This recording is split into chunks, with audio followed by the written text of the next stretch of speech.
menyaksikan CNBC Indonesia bersama saya Safrina Nasution dan telah bergabung secara eksklusif bersama kami Menteri Pertanian Republik Indonesia Bapak Andi Amran Sulaiman. Assalamualaikum warahmatullahi wabarakatuh. Waalaikumsalam warahmatullahi wabarakatuh. Apa kabar Pak Amran? Baik. Sehat. Berpuasa Bapak? Iya, alhamdulillah berpuasa. Semoga sehat selalu Bapak. Amin, amin, amin. Pak Amran, CNBC Indonesia sangat bangga dan sangat senang akhirnya bisa berdialog langsung dengan Pak Amran. Ada capaian dari Kementerian Pertanian Republik Indonesia yang luar biasa, kinerja yang begitu baik. Saya ingin bertanya kepada Bapak mengenai produksi beras nasional, proyeksi di 2025 ini, Januari sampai April berada di 13,95 juta ton. Dan ini tertinggi selama 7 tahun terakhir.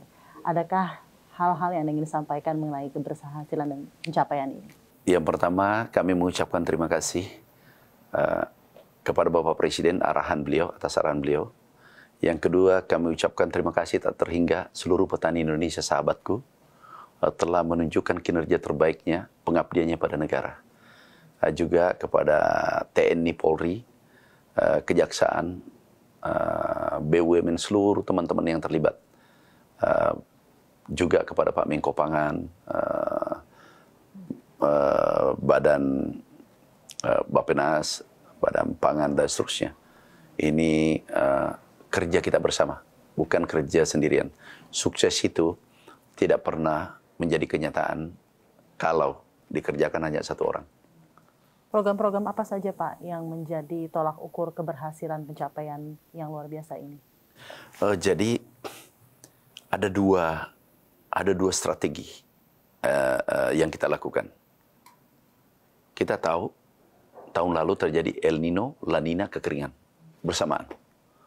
Sehingga kami melakukan dua strategi, intensifikasi, ekstensifikasi. Intensifikasi adalah solusi cepat, yaitu pompanisasi. Pulau Jawa ada 500.000 hektar lahan, itu tanamnya 1 kali 1 tahun. Ini kita jadikan 3 kali dengan pompanisasi.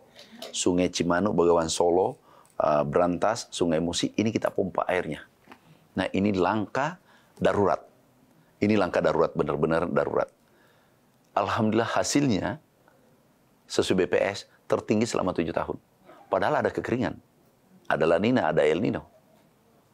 Jadi ternyata kondisi apapun, kalau ada kemauan, pasti kita bisa atasi masalah itu.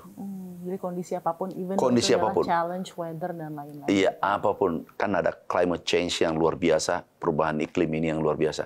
Tetapi kita bisa, kalau ada kemauan yang keras dan bekerja dengan kalbu, itu pasti bisa selesai.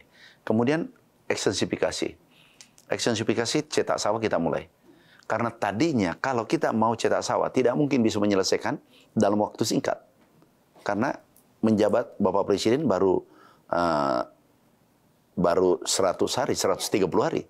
Tidak mungkin kita menyelesaikan dalam waktu singkat kalau tidak ada strategi. Jadi kita sawah yang sudah ada, ini yang dulunya tanam 1 kali jadi 3 kali. Masuk akal kan? Kemudian cetak sawah butuh waktu kan? Oplah. Berikutnya, begitu ini berhasil, pompanisasi berhasil, kita masuk ke cetak sawah oplah. Ada lahan rawa kita cukup luas, ada 10 juta. Kita optimalisasi lahan 800.000 hektar. Kemudian ada cetak sawah. Program Bapak Presiden 3 juta hektar. Ini kita lakukan secara konsisten nantinya. Kalau ini kita lakukan semua, bukan saja swasembada, tapi kita bisa jadi lumbung pangan dunia. Luar biasa. Terima kasih Pak atas komitmennya. Saya ingin menanyakan juga kepada Anda mengenai swasembada pangan Pak, targetnya. Berarti semakin dekat ya Pak dengan adanya produktivitas yang semakin meningkat ini. Jadi kalau kita lakukan berikutnya untuk ekstensifikasi, jadi sudah gabungan antara intensifikasi, ekstensifikasi adalah kami buka cetak sawah baru, kemudian oplah. Ini kami cluster. Kami cluster. Jadi bukan swasembada saja target kita. Ada kesejahteraan di sana, ada mengentaskan kemiskinan, ada menyerap tenaga kerja. Jadi satu gerakan, tapi ini bisa bergerak semua, ekonomi bisa bergerak. Contoh, ini Kalimantan Selatan, Kalimantan Tengah, dan Merauke. Ini kita jadikan klaster pertanian modern. Transformasi pertanian tradisional menuju pertanian modern. Apa tujuan pertanian modern? Yang pertama adalah menekan biaya. Menekan biaya 70%, 60%. Kemudian meningkatkan produksi 2 kali lipat, 3 kali lipat. Dulu tanam 1 kali bisa 3 kali. Yang ketiga adalah membuat generasi milenial 52%, generasi Z mau turun, mau bertani. Karena pendapatannya kami uji coba sekarang mendaftar 27.000. Testimoni beberapa tempat itu pendapatan minimal yang terjadi 15 juta. Ada 20 juta. Artinya di atas gaji menteri. Kalau pendapatannya hanya 5 juta, terus berlumpur manual, nggak akan datang. Nah, kalau ini kita tarik milenial, generasi Z 52%, ini yang bisa mengantar Indonesia menjadi Indonesia emas. Dengan catatan mau turun. Syaratnya mau turun, satu menguntungkan, daripada jadi pegawai, karyawan, dan menggunakan teknologi. Literasi digital.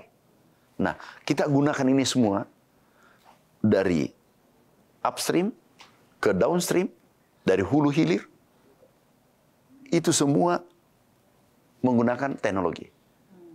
Sehingga bahkan ada alatnya, alat tanam, alat panen, autonomous.